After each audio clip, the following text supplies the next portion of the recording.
আসসালামু আলাইকুম। আপনাদের সবাইকে স্বাগত জানাচ্ছি আমার আজকের এপিসোডে। আজ আপনাদের জন্য থাকছে হোমমেড ডোনাটের রেসিপি। আশা করছি আমার আজকের রেসিপি আপনাদের সবার ভালো লাগবে। ডোনাট বানানোর জন্য প্রথমে একটা পাত্রে আমি নিয়ে নিচ্ছি 2 কাপ ময়দা আর সাথে আধা চা চামচ লবণ দিয়ে একটু মিশিয়ে নিব। এবার এই ময়দার মধ্যে আমি লিকুইড অ্যাড করব, তাই মাঝখানে একটু গর্ত করে নিলাম। অন্য একটা পাত্রে আমি হাফ কাপ নিয়ে নিচ্ছি কুসুম গরম দুধ, সাথে দিয়ে দিচ্ছি আধা টেবিল চামচ পরিমাণ অ্যাক্টিভ ড্রাই ইস্ট। এবারে দিচ্ছি 3 টেবিল চামচ পরিমাণ চিনি, 2 টেবিল চামচ দিয়ে দিলাম মেল্টেড বাটার, একটা দিয়ে দিচ্ছি বড় সাইজের ডিম। এবার এই সব কিছু একসঙ্গে ভালো করে একটু ফেটে নিব।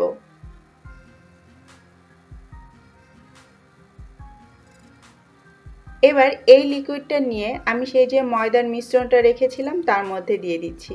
মাঝখানে সেই গর্তের মধ্যে আমি মিশ্রণটা ঢেলে দিচ্ছি। আপনাকে ইস্টটা ফোলানোর জন্য অনেক সময় ওয়েট করার দরকার নেই, কারণ এটা অ্যাক্টিভ ড্রাই ইস্ট। যদি সেটা না হয় তাহলে আপনাকে 5 মিনিট অপেক্ষা করতে হবে ইস্টটা ফুলে ওঠা পর্যন্ত। স্প্যাচুলার সাহায্যে আস্তে আস্তে নেড়ে চেড়ে আমি একটা ডো তৈরি করে নিচ্ছি। আর ডোটা যেন অবশ্যই সফট আর অনেক বেশি স্টিকি হয় সেটা খেয়াল রাখবেন, না হলে কিন্তু ডোনাট শক্ত হয়ে যাবে। এবারে একটু ময়দা ছেটানো একটা জায়গার উপরে আমি এটাকে ভালো করে একটু এইভাবে মথে নিব। যত ভালো করে মথবেন আপনার ডোনাটটা কিন্তু খুব ভালো হবে।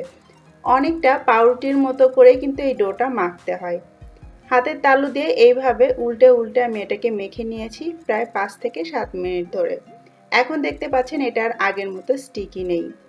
এইবার সেই আগের পাত্রেই আমি সামান্য একটু তেল দিয়ে দিলাম, তারপর সেই মেখে নেওয়া ডোটা আমি এর মধ্যে দিয়ে দিচ্ছি।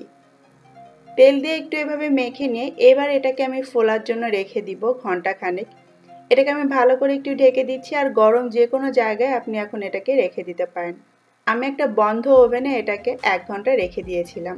যখন এটা ফুলে ডাবল হয়ে যাবে তখন এটাকে এইভাবে একটু পাঞ্চ করে নিয়ে তারপর আবারও একটু হাত দিয়ে ভালো করে মথে নিতে হবে। তারপর এটাকে প্রায় আধা ইঞ্চি পুরু করে একটু বেলে নিয়ে গোল যে কোনো একটা কাটার দিয়ে গোল গোল করে কেটে নিতে হবে। আমি এখানে একটা কুকি কাটার ব্যবহার করছি, আপনি চাইলে যে কোনো বয়ামের মুখ দিয়েও এভাবে কেটে নিতে পারেন।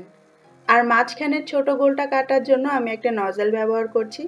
আপনি চাইলে ছোট কোনো বোতলের মুখ দিয়েও মাঝখানের এই গোলটা কেটে নিতে পারেন। বাড়তি অংশগুলো আমি উঠিয়ে নিচ্ছি। এগুলো দিয়ে আবারও বেলে আমি একইভাবে এইভাবে ডোনাটের শেপ করে নিব। কাটা হয়ে গেলে এই ডোনাটগুলোকে আপনাকে ঢেকে রেখে দিতে হবে যতক্ষণ না এটা ফুলে ওঠে। আমি একটা পাতলা সুতি কাপড় দিয়ে এটাকে আরও আধা ঘন্টা ঢেকে রেখেছিলাম। তারপর এগুলোকে তুলে নিয়ে সরাসরি গরম তেলের মধ্যে দিয়ে দিচ্ছি। তেলটা যেন অতিরিক্ত গরম না থাকে, আবার চুলার আঁচ অনেক বেশি না থাকে সেটা খেয়াল রাখবেন। অল্প আঁচে এবং অল্প গরম তেলে ডোনাটগুলোকে ফুলে ওঠা পর্যন্ত ভেজে নিতে হবে। যখন এটার এক পাশ পুরোপুরি ফুলে উঠবে এবং অপর পাশটা হালকা সোনালি কালারের হয়ে যাবে, ঠিক সেই পর্যায়ে এটাকে উল্টে দিবেন। আগে থেকে উল্টে দেওয়ার দরকার নেই।